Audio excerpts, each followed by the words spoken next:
Hello and welcome to another video where today I'll be discussing the operating profit margin ratio.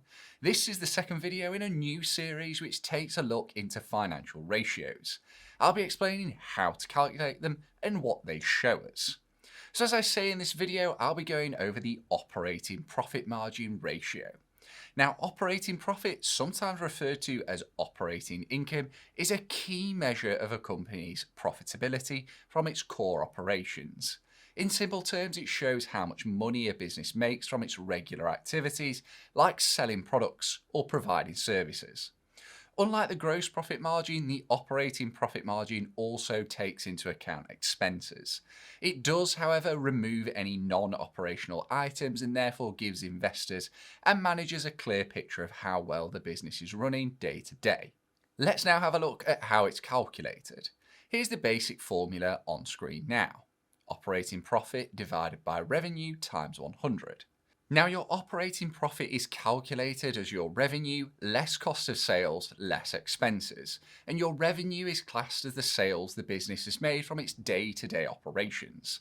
So essentially, once you've sold your products or services and covered what it costs to make or buy, you subtract all the costs of running your business operations, and what's left?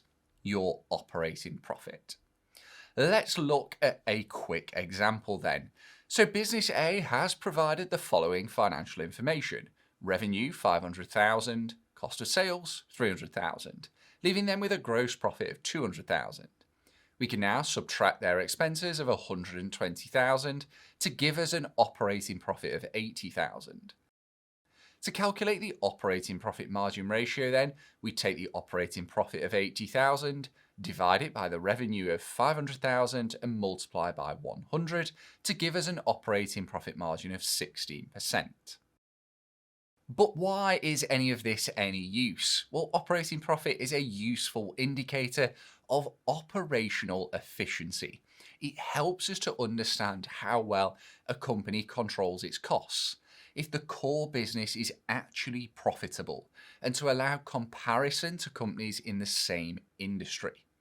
It's one that's often used by investors, analysts, and managers to make better financial decisions.